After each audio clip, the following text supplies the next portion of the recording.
My mom rejected my love, then tried to destroy my life, so I cut her off, told the whole family the truth, and let her face the silence. Ever since I was little, my mom taught me that I should always give up my happiness for hers. So my dreams in life of being happy relied on the fact that my mom was happy too. For example, when I was 8, I heard her complaining about wanting a new teapot. I stayed up after school for 3 nights trying to learn papier-mâché. I painted it with her favorite colors, but when I gave it to her, she scoffed, said it was useless, and tossed it in the trash like it was junk mail. I should have known better by then, but I kept trying. In middle school, I saved up my lunch money for 2 months to buy her a scarf I saw in a store window. I skipped meals to afford it. She opened the box, said, "This color washes me out," and never wore it once. When I was 14, I taught myself how to make lasagna because she mentioned missing her mom's cooking. I burned my hands and nearly set off the fire alarm trying to get it right. She took one bite, said it was too salty, and ordered takeout instead. I think I knew all along what she was doing was wrong, but I had been raised to crave her approval so badly, I never had it in me to realize my own self-worth until now. For the past 5 years, I've put myself through hell voluntarily with just one goal in mind. I worked double shifts, lived on ramen and bulk rice, skipped outings with friends, and sold off my gaming setup one piece at a time, all so I could buy my mom a nice car. She'd raised me on her own, and while she wasn't the most affectionate person, I always believed that deep down she loved me. Her old car had been giving out for years. I remember her complaining after every mechanic visit, "They just patch it up, never fix it," she'd say. So I made it my mission. I would surprise her with something she could be proud of. Every time I wanted to quit, I pictured her smile, her hugging me with tears in her eyes, saying, "I'm so proud of you." That image kept me going. And then it happened.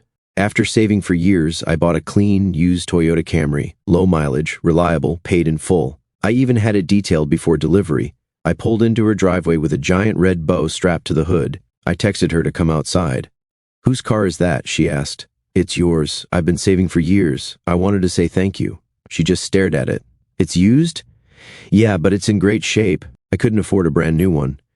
"You know I always wanted a Lexus," she said, turning and walking back into the house. It felt like someone had punched me in the chest. I followed her in. "Wait, what are you talking about? You said your car was falling apart." "I saved for 5 years," she said. "And you could only afford a Toyota?" The words hit harder than any slap. I didn't know what to say. That night, I left the keys on her kitchen counter. She didn't say goodbye, just kept scrolling on her phone. I sat in my car and cried for the first time in years. While crying, I got a call from my aunt. She said, "Your mom told everyone you tried to bribe her with a junker, said you're trying to humiliate her." I couldn't believe it. "She said you always embarrassed her," my aunt added quietly. That's when I realized it wasn't about the car. It never was. I had mistaken need for love, gratitude for affection. I realized she never really saw me as her son, just as someone who owed her something. So I stopped calling, stopped texting, stopped hoping. Months passed and the car sat in her driveway, untouched. I remember wondering if she'd at least have the courtesy to give it back to me, but no. I found out she sold it and took herself on holiday with the money. That was my final straw. I moved on, or at least I tried. I started spending time with my coworker Marcus's family to take my mind off how my whole life, my mom never loved me, even though I gave her everything. Marcus's family was only supposed to be a placeholder until I got it together, but then something happened. They liked me for me. It wasn't long before they began inviting me to birthdays, barbecues, movie nights, and for the first time in my life, I felt wanted. But still, no matter what I did, I couldn't get mom out of my mind. I missed the mom I had imagined, the one I thought would hug me and say, "I love you," when I handed her those keys. But the truth was, I bought her a car, and she disowned me over the brand name, and I wasn't going to let her get away with it. There was a period when I became consumed with revenge, with destroying my mom's life. I was going to go through with it too, but every time those thoughts crept in, Marcus's family's love was right there to keep me grounded.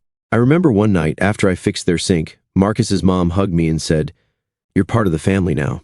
I nearly cried because with them, I didn't feel like I had to earn love. It was just given. Meanwhile, my mom's silence continued. I'd see her posts on social media, check-ins at expensive restaurants, photos of new clothes with designer labels still visible, carefully staged selfies with captions about self-care and knowing your worth.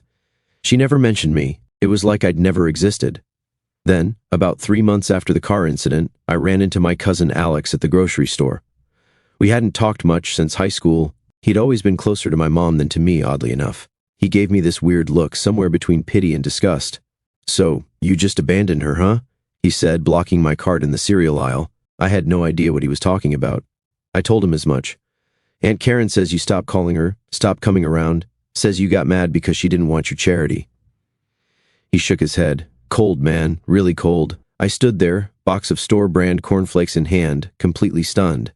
That was the story she was telling people, that I'd abandoned her because she rejected my charity. I tried to explain what really happened, but Alex just held up his hand. He told me my mom had been struggling, that her car finally died completely, and she couldn't afford to replace it. Said Dee lost her job because she couldn't get to work reliably. Said she was too proud to ask me for help after how I treated her. My head was spinning. This was complete fiction. She'd sold the car I gave her. I knew because Jessica had told me she'd seen it listed online. And now she was telling everyone I'd abandoned her when she needed me.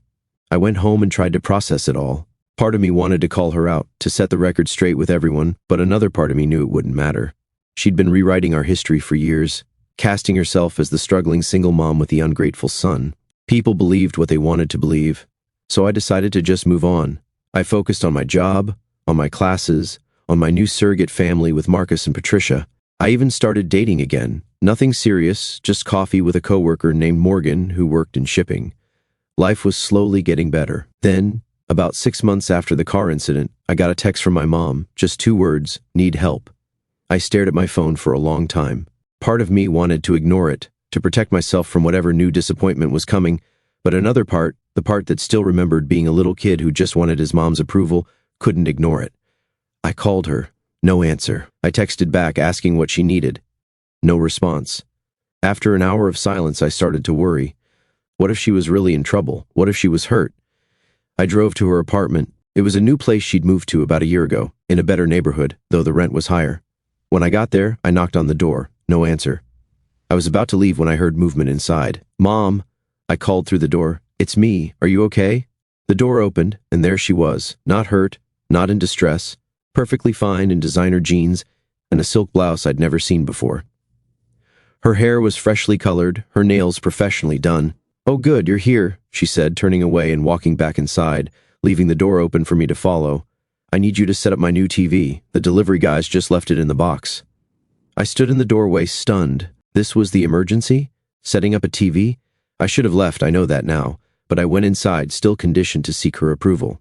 The TV was massive, a 65-inch smart TV that must have cost at least $1,000. The box sat unopened in her living room, which I noticed had all new furniture since the last time I'd visited. As I unpacked the TV, she chatted about her new job at a real estate office, about the amazing people she worked with, about the dinner party she was hosting that weekend. Not once did she ask about me or acknowledge the months of silence between us. I mounted the TV on her wall, set up all the connections, programmed the remote. It took about 2 hours. When I finished, she glanced at it and said, "The screen looks smaller than I thought it would. No thank you, no offer of a drink or a meal, nothing." I was about to leave when I noticed something on her coffee table, a brochure for a Lexus dealership with the ES model circled in red pen. Next to it was a bank statement with my name on it. "What's this?" I asked, pointing to the statement. She shrugged, too casual. "Oh, I was helping you organize your finances. You've always been bad with money." I picked up the statement. It was from my savings account, the one I'd emptied to buy her the Toyota, but there was a balance showing, a big one, almost exactly what I'd spent on her car. "Where did this money come from?" I asked, my voice tight. She waved her hand dismissively. "I made a small deposit to help you out. You're always so dramatic about money." "A small deposit?" It was thousands of dollars, and then it clicked. She'd sold the Toyota. This was the money from selling the car I bought her, the car she'd rejected because it wasn't a Lexus. "You're planning to use my money to buy yourself a Lexus?" I couldn't keep the disbelief from my voice. She rolled her eyes. "It's not your money. I sold a car that was given to me, and yes, I'm finally getting what I deserve." "What's the problem?" The problem was that she'd taken 5 years of my sacrifice, rejected it, profited from it, and now expected me to be okay with it funding her luxury purchase. The problem was that she saw nothing wrong with any of this. I told her I was taking the money back. It was mine. I'd saved it, and she'd rejected the gift it had purchased. She laughed in my face. "Good luck with that," she said. "I put it in your old account, the one we set up when you were 16. I'm still a cosigner, remember?" She was right. When I'd opened my first bank account as a teenager, she'd been added as a cosigner. I'd never removed her because I'd opened new accounts as an adult and rarely used that old one. But legally, she had as much right to that money as I did. I left her apartment, feeling sick. She'd outmaneuvered me again, just like she always did. I called the bank immediately. but they confirmed what I already knew. As a co-signer, she had full access to withdraw funds. The best I could do was close the account to prevent future withdrawals, but the money that was already gone was gone. The next day, I got a call from Jessica. She sounded upset. "Did you threaten your mother?" she demanded without even saying hello. "What? No, I just went over to help her set up a TV." Jessica didn't believe me. Apparently, my mom had told her I'd shown up unannounced, demanded money, and became threatening when she refused. She told Jessica she was afraid of me, that she might need to get a restraining order. I was floored. This was insane. I tried to explain what really happened, but Jessica had already made up her mind. She told me I needed professional help and hung up. Within days, the story had spread through my entire extended family.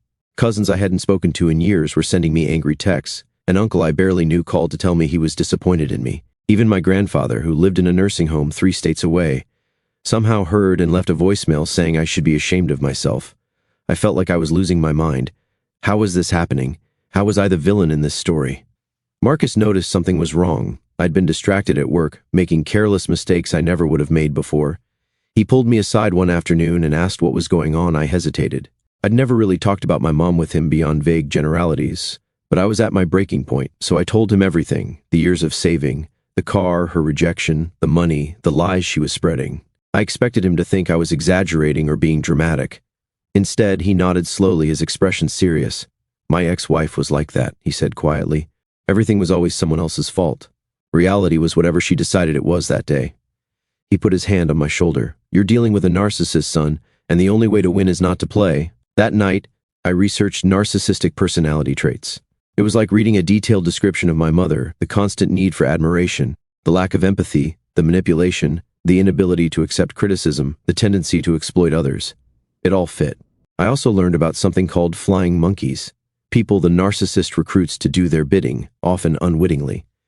That explained my family members' reactions. They weren't bad people, they were just caught in her web of manipulation. Armed with this new understanding, I made a decision. I would cut contact completely. No calls, no texts, no visits. I would close any remaining joint accounts, remove her as my emergency contact everywhere, and make it clear to my workplace that she was not to be given any information about me. It wasn't easy. There's no clean break from the person who raised you. However flawed that raising might have been, I still had moments of doubt, moments where I wondered if I was overreacting.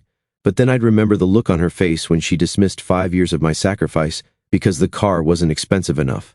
I focused on building my new life. I got promoted again at work, moving into a supervisor role that came with better pay and more regular hours. I enrolled in more classes, working toward a business degree. I continued spending time with Marcus's family, who never asked for anything in return for their kindness. Morgan and I started dating more seriously. She was nothing like my mother, straightforward, genuine, appreciative of small gestures. The first time I brought her flowers, she put them in water immediately and kept them until the last petal fell. When I cooked her dinner, she praised the meal, even though the chicken was a little dry and the vegetables overcooked. For about 2 months, the no-contact approach seemed to be working. My mother didn't reach out, and I heard less from the extended family. I started to feel like maybe I could really move on. Then, one Saturday morning, I opened my door to find her standing there. "We need to talk," she said, pushing past me into my apartment before I could stop her. She looked around with obvious disapproval, taking in my modest furnishings and simple decor. Still living like a college student, I see. I remained standing by the open door, hoping she'd take the hint and leave. "What do you want, Mom?" She sat on my couch uninvited, crossing her legs and adjusting her designer purse on her lap. "I'm concerned about you. Everyone is. This behavior isn't like you." "What behavior? The isolation, the anger, cutting off your family." She sighed dramatically. "I know you're going through something, but this isn't the way to handle it." I couldn't believe what I was hearing. She was acting like I was the one who had created this situation. "Mom, you rejected a car I spent 5 years saving for. You sold it without telling me and kept the money you've been telling everyone I threatened you, which never happened, and now you're concerned about my behavior?" She waved her hand dismissively. "See, this is exactly what I'm talking about. So much anger, so many accusations." She leaned forward, her voice softening to that fake concern tone I knew all too well. "Honey, I think you might need professional help. We all do sometimes." I realized then that this visit wasn't about reconciliation, it was about control. She couldn't stand that I'd removed myself from her reach, that I was no longer available to manipulate and exploit. "I think you should leave," I said, still holding the door open. She ignored me, opening her purse instead. "I brought you something, a peace offering." She pulled out a small box and placed it on my coffee table. I didn't move to open it. "It's a watch," she said when I made no move toward it. "Swiss made, very expensive. I thought it might help you be more punctual for work. I had never been late to work a day in my life. This was just another dig, another way to make me feel inadequate. "I don't want it," I said. "Please leave." Her expression hardened. "After everything I've done for you? I raised you by myself. I worked 2 jobs to put food on the table. I sacrificed everything for you, and this is how you repay me? By rejecting a gift that cost more than your rent?" And there it was, the familiar guilt trip, the rewriting of history to cast herself as the selfless martyr and me as the ungrateful child. It had worked on me for 28 years, but not anymore. "The watch isn't a gift," I said quietly. "It's a transaction. You give me something so you can hold it over my head later. No thanks." She stood up, grabbing her purse but leaving the watch box on the table. "You'll regret this," she said, her voice cold. "When you've calmed down and come to your senses, don't expect me to welcome you back with open arms." After she left, I sat on my couch and stared at the watch box. Part of me was curious about what was inside. Was it really an expensive watch, or was that another lie? I picked up the box and opened it. Inside was a Timex, not a Swiss luxury watch, a basic Timex that retailed for maybe $50, the kind you could buy at any department store. There was a small card inside with a handwritten note, "Time to grow up." I closed the box and put it in a drawer. Even her peace offerings were designed to hurt. The next day, Morgan came over. We'd planned to watch movies and order takeout, a simple, relaxing Sunday. But when she arrived, she seemed hesitant, almost nervous. "Is everything okay?" I asked as she perched on the edge of my couch instead of settling in comfortably like she usually did. "I got a strange call yesterday," she said, "from a woman who said she was your mother." My stomach dropped. "What? How did she even get your number?" Morgan shrugged. "She didn't say, but she told me some concerning things about you." I closed my eyes briefly, already knowing where this was going. "What kind of things?" "She said you have anger issues, that you've been estranged from your family because you became violent when they tried to help you." Morgan looked at me directly. "She said I should be careful around you, especially if you get frustrated or don't get your way." I sat down heavily in the chair across from her. "None of that is true. My mom she's not well. She makes things up, twists situations to make herself the victim." Morgan nodded slowly. "That's what I thought. I mean, I've never seen you even raise your voice, let alone be violent." She reached for my hand. "But I wanted to ask you directly, give you the chance to tell me your side." I was grateful for that she'd come to me instead of just believing what she'd heard. I told her everything, from my childhood to the car to the current situation. She listened without interrupting, her expression growing increasingly concerned. "That's emotional mistreatment," she said when I finished. "You know that, right? What she's doing, the manipulation, the gaslighting, the smear campaign, it's mistreatment. No one had ever put it in those terms before. Mistreatment. It seemed like such a strong word, but wasn't that exactly what it was? How did she even find out about you?" I wondered aloud. "I've never mentioned you to her or posted anything about us online." Morgan looked uncomfortable. "She said she saw us together at the mall last weekend, said she was going to introduce herself but decided not to when she saw how I was leading you on." She made air quotes around the last part, which is ridiculous because we were just holding hands and looking at video games. I remembered that day at the mall. I hadn't seen my mother anywhere. Had she been following me? The thought made my skin crawl. Over the next few weeks, things escalated. My mother started showing up at my workplace, asking to speak to me. Marcus, thankfully, ran interference, telling her I was unavailable and eventually asking her to leave when she became insistent. She sent emails to my school account, claiming she needed to reach me for a family emergency. When the school contacted me, concerned, I had to explain the situation and ask them not to share any information with her. She even approached Patricia at the grocery store, introducing herself as the real mother and suggesting that Patricia was trying to replace her in my life. Patricia, bless her, saw right through it and firmly but politely extracted herself from the conversation. It was becoming clear that my mother wasn't going to respect my boundaries. The more I pulled away, the harder she pushed to regain control, and now she was involving the people I cared about. I decided I needed professional help navigating this situation. Morgan helped me find a therapist who specialized in family trauma and narcissistic mistreatment. Dr. Ree was a calm, thoughtful woman who listened to my story without judgment. "What you're experiencing is unfortunately common with narcissistic parents," she explained in our first session. "When you remove yourself from the dynamic, what we call going gray rock or implementing no contact, they often escalate their behavior to try to pull you back in." "So what do?" I asked. "I can't keep living like this, wondering where she'll show up next or who she'll talk to." Dr. Ree suggested documentation, keeping a record of every unwanted contact, every lie, every boundary violation. She recommended I consult with a lawyer about possibly getting a cease and desist letter, which wouldn't be legally binding, but might deter my mother if she thought there could be legal consequences. She also suggested strengthening my support network, being open with trusted friends and colleagues about the situation so they wouldn't be blindsided if my mother approached them. Most importantly, Dr. Ree said, remember that you can't control her behavior. You can only control your response to it, and every time you refuse to engage with the chaos, you're reclaiming your power. I took her advice to heart. I started a detailed log of every incident. I consulted with a lawyer who drafted a formal-looking cease and desist letter warning of potential harassment charges if the unwanted contact continued. I was upfront with the people in my life about what was happening, which was uncomfortable but necessary. For a while it seemed to work. The cease and desist letter appeared to scare my mother enough that the direct contact stopped. No more showing up at my workplace or apartment. No more calls to Morgan. I started to relax a little, to believe that maybe I could have a normal life after all. Then one evening, I came home to find my apartment door slightly ajar. I immediately tensed, wondering if I was being robbed. I considered calling the police, but decided to peek inside first. What I saw made my blood run cold. My mother was sitting on my couch, flipping through a photo album I kept on my bookshelf. She looked up when I entered, completely unperturbed, as if this was a planned visit. You really should lock your door, she said casually. Anyone could walk in. I stood frozen in the doorway. How did you get in here? She smiled, that smug smile I knew so well. I told the building manager I was your mother and had forgotten my key. He was very helpful. I felt violated. This was my private space, the one place I should have been safe from her intrusions, and she just waltzed in like she owned it. You need to leave, I said, trying to keep my voice steady, now, or I'm calling the police. She closed the photo album and set it aside. Don't be dramatic. I'm your mother. I have every right to be concerned when you're clearly not well. She gestured around the apartment. Look at how you're living, these cheap furnishings, these childish decorations.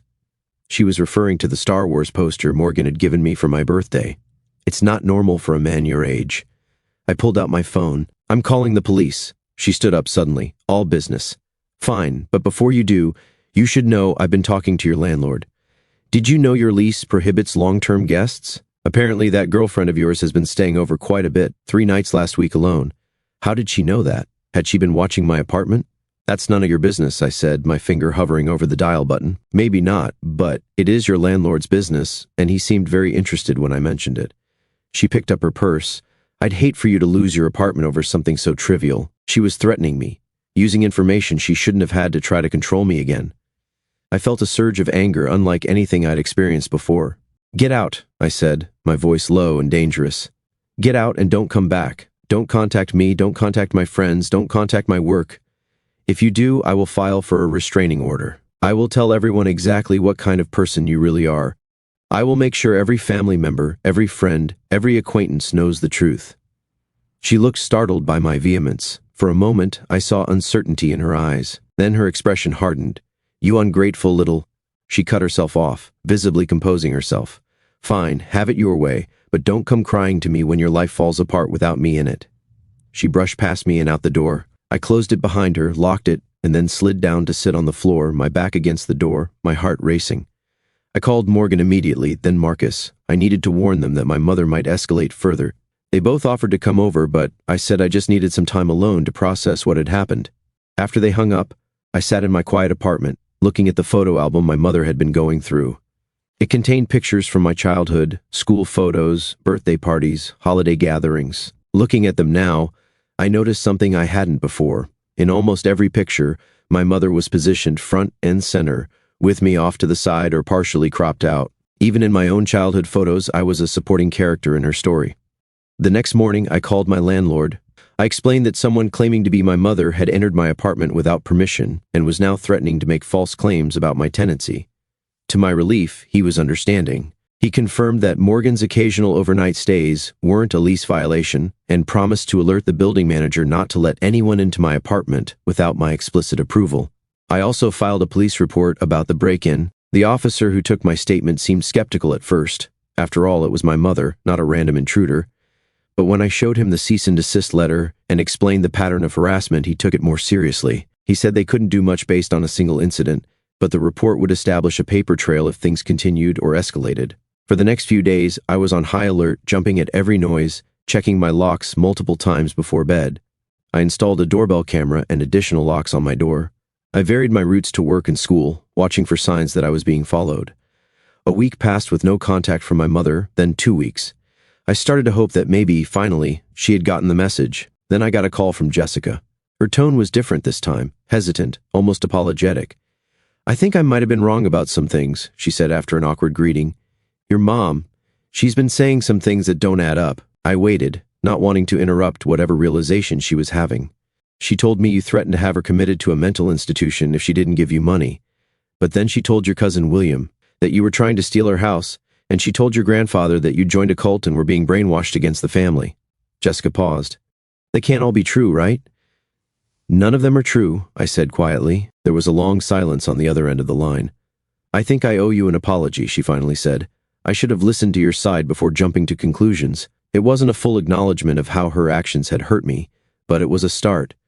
I thanked her for calling and asked if she'd be willing to correct the record with other family members who might have heard these stories. She agreed. That call was the beginning of a slow shift. As my mother's stories became more outlandish and contradictory, more family members began to question them. Some reached out to me directly, asking for my version of events. Others simply stopped engaging with her drama. It wasn't a complete vindication. There were still those who believed her unconditionally, who saw me as the villain in her narrative, but for the first time, I wasn't fighting this battle alone. The final confrontation came about 3 months after the apartment break-in. I was at Marcus and Patricia's house for their youngest daughter's birthday party. It was a chaotic, joyful event, with kids running everywhere and adults chatting in small groups.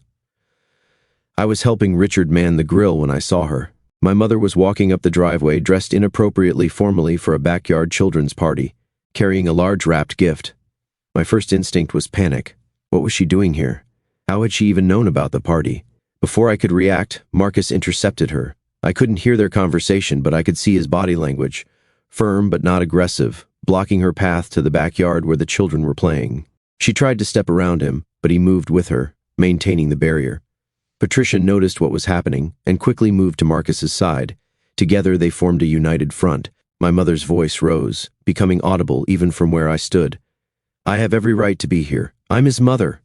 Marcus said something in response, his voice too low to hear. My mother's face contorted with anger. She thrust the gift at him, which he didn't take, causing it to fall to the ground between them. "Fine, tell him he'll regret this. Tell him I won't be there when he comes crawling back." She turned and stormed back to her car, driving away with tires squealing. Marcus picked up the abandoned gift and brought it over to where I stood, frozen by the grill. "You okay?" he asked, setting the package on a nearby table. I nodded, though I wasn't sure if it was true. "How did she know I was here?" Marcus grimaced.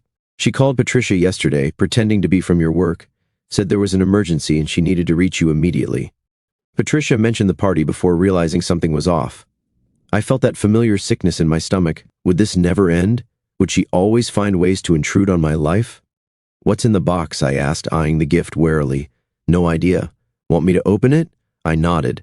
Marcus carefully unwrapped the package. Inside was a photo album, brand new, expensive looking. He opened it to the first page. It was filled with pictures of my mother and me, carefully selected and arranged to present an image of a loving, devoted parent and her adoring son. Pictures from vacations we'd never taken, school events she'd never attended, holiday gatherings where, in reality, she'd been on her phone the whole time or hadn't shown up at all. It was a fiction, a carefully constructed alternate reality where she was the perfect mother, and I was the ungrateful child who had inexplicably turned against her. The last page contained a handwritten note. "When you're ready to apologize, these will remind you of what you've thrown away." I closed the album and handed it back to Marcus. "Can you get rid of this for me?" He nodded, understanding in his eyes. "Consider it done." As I watched him walk away with the album, I felt something shift inside me, a weight lifting, a chain breaking. My mother would probably never stop trying to control me, to pull me back into her distorted reality. But I didn't have to let her succeed. I had the power to choose my own path, to define my own relationships, to create my own family of choice. That night, surrounded by people who genuinely cared about me, I made a decision. I would stop looking over my shoulder, stop waiting for the next intrusion, the next manipulation, the next lie. I would live my life on my terms, not in reaction to her. It wouldn't be easy. There would still be difficult days, unexpected encounters, painful memories, but for the first time, I truly believed I could break free of the pattern that had defined my life for 28 years. The next day, I changed my phone number. I set up new email accounts. I made my social media profiles private and removed anyone who might feed information back to my mother. I spoke with my work and school about security measures. I consulted with a lawyer about more permanent legal protections if they became necessary.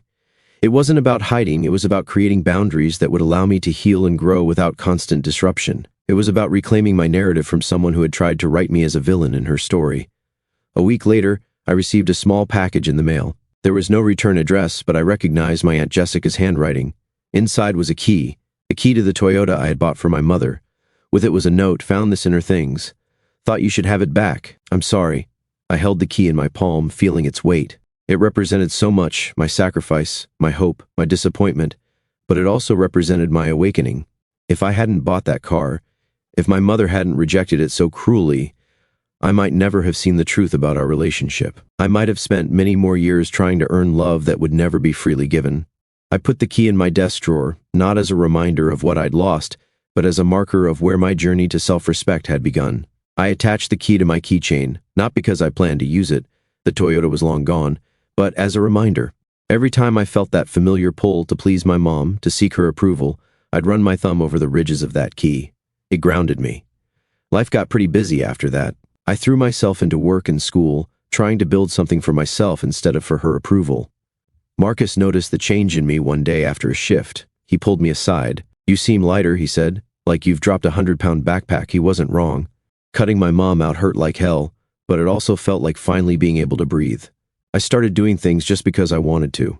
I joined a recreational basketball league with some guys from work. I picked up drawing again, something I'd loved as a kid but abandoned because my mom called it a waste of time. I even adopted a cat from the shelter, a one-eyed orange tabby nobody wanted. I named him Karma, which made Morgan laugh every time she said it. Speaking of Morgan, things were getting serious between us. She started staying over more nights than not. We talked about maybe getting a bigger place together when my lease was up. For the first time, I was planning a future based on what would make me happy, not what would earn someone else's approval. But of course, my mom wasn't done with me. About a month after I got the key from Jessica, I came home to find a large envelope stuck in my door. No postmark, no return address, just my name written in my mom's unmistakable handwriting. I almost threw it away unopened, but curiosity got the better of me.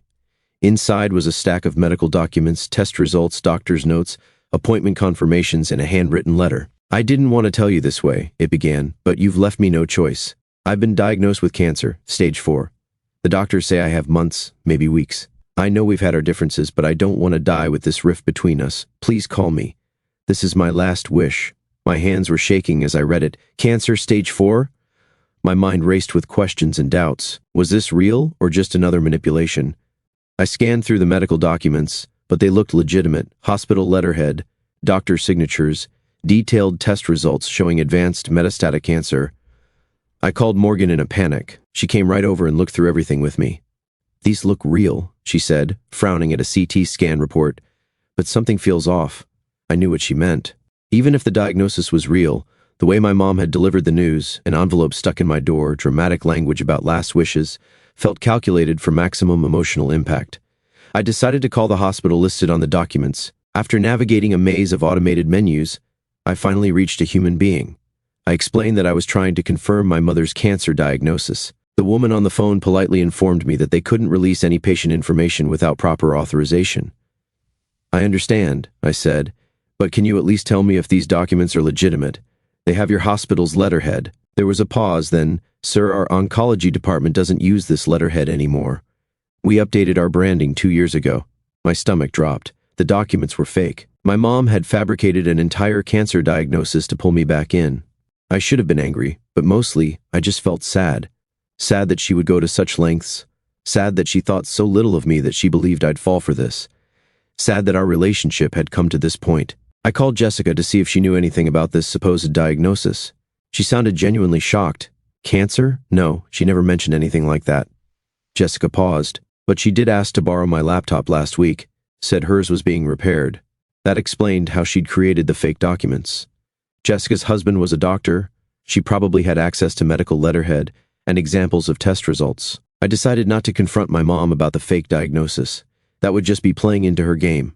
Instead, I doubled down on my boundaries. I installed a security camera outside my apartment door. I warned Morgan, Marcus, and others to be on alert for more dramatic claims.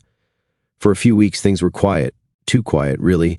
I kept waiting for the other shoe to drop, jumping every time my phone rang or there was a knock at the door. Then, one Saturday morning, I got a call from a number I didn't recognize. I almost didn't answer, but something told me I should. "Hello," I said cautiously. "Is this Karen's son?" An unfamiliar female voice. My guard went up immediately. "Who's asking?" "This is Nurse Wilson at Mercy General. Your mother was brought in early this morning. She's asking for you." I almost hung up. This had to be another trick, right? But something in the nurse's voice sounded genuine. "What happened?" I asked. "She collapsed at home. Her neighbor found her and called an ambulance. She's stable now, but the doctor would like to speak with you." I agreed to come to the hospital, but I wasn't going alone. I called Morgan, who immediately offered to come with me. We also swung by Marcus's house to pick him up. I wanted witnesses in case this turned out to be another manipulation. The hospital was busy, the emergency room packed with weekend accidents and illnesses. I gave my mom's name at the desk, half expecting to be told there was no patient by that name, but the receptionist nodded and directed us to a room in the back. My mom was there, looking smaller and paler than I remembered, hooked up to an IV and a heart monitor. Her eyes were closed when we entered, but they fluttered open at the sound of our footsteps. "You came," she said, her voice raspy. Before I could respond, a doctor entered the room behind us. He introduced himself as Dr. David and asked to speak with me privately. I insisted that Morgan and Marcus stay. I wasn't taking any chances. "Your mother suffered a minor heart attack," Dr. David explained. "Her tests show significant blockage in 2 coronary arteries. We're recommending bypass surgery as soon as possible." I studied his face for any sign that he was part of some elaborate ruse, but he seemed completely genuine. This was real. My mom had actually had a heart attack. "When will the surgery happen?" I asked. "We'd like to do it Monday morning. She'll need to stay in the hospital until then and for several days after." Dr. David hesitated. "She'll also need someone to help with her recovery at home. Cardiac rehabilitation, medication management, transportation to follow-up appointments. It's quite involved." And there it was, the unspoken question hanging in the air. Would I step up? Would I put aside everything that had happened and take care of the woman who had never really taken care of me? I looked at my mom, lying in the hospital bed. For once, she wasn't performing. There was no dramatic flair to her illness, no calculated manipulation in her expression. She just looked tired and afraid. "I'll make sure she has what she needs," I said finally, "but I can't be her primary caregiver." Dr. David nodded, seemingly satisfied with this answer. He gave me some paperwork to fill out and left to check on other patients. My mom watched me with an unreadable expression. "So you're not completely heartless after all," she said. And just like that, the moment of vulnerability was gone. Even facing major surgery, she couldn't help but try to make me feel guilty. "I'm going to help arrange your care," I said, keeping my voice neutral, "but things between us haven't changed." She looked away. "Fine. Do what you need to do to feel better about yourself." I left the room with Morgan and Marcus, feeling that familiar mix of anger and sadness. Even now, even here, she couldn't just accept help without turning it into some kind of power play. Over the next 2 days, I worked with the hospital social worker to arrange my mom's post-surgical care. I found a home health service that could send nurses for the first few weeks. I contacted a cardiac rehab center near her apartment. I even arranged for grocery delivery and a meal service. I paid for all of it up front, not because I felt obligated, but because I wanted there to be no strings attached. No opportunity for her to claim I owed her or she owed me. This was a clean transaction, a final settlement of whatever filial obligation remained. The morning of her surgery, I went to the hospital early. I wasn't planning to stay for the procedure, which would take several hours, but I wanted to make sure she understood the arrangements I'd made. She was already prepped for surgery, wearing a hospital gown, her hair tucked under a cap. Without her makeup and styled hair, she looked older, more vulnerable. "The home health nurse will come 3 times a day for the first week," I explained, showing her the printed schedule I'd made, then twice a day for the second week. "The cardiac rehab starts 10 days after surgery, and they'll provide transportation. I've paid for everything through the first month. After that, your insurance should cover most of it." She listened without interrupting, which was unusual for her. When I finished, she just nodded. "Is there anything else you need before the surgery?" I asked, preparing to leave. She hesitated, then, "Will you be here when I wake up?" The question caught me off guard. There was no demand in it, no manipulation that I could detect. Just a simple question that revealed more vulnerability than she'd shown me in years. "I can't stay all day," I said, "but I'll come back this evening to check on you." She nodded again, looking down at her hands. "Thank you." I left, feeling unsettled. Was this a genuine moment of connection or just another performance designed to pull me back in? I couldn't tell anymore, and that uncertainty was exhausting. I went to work, trying to focus on normal tasks, but my mind kept drifting back to the hospital. Morgan texted me throughout the day with supportive messages. Marcus gave me the afternoon off, telling me to go home and rest. Instead, I found myself driving back to the hospital earlier than I'd planned. The surgery should have been finished hours ago, I told myself. I just wanted to make sure everything had gone according to plan, that all the post-op arrangements were in place.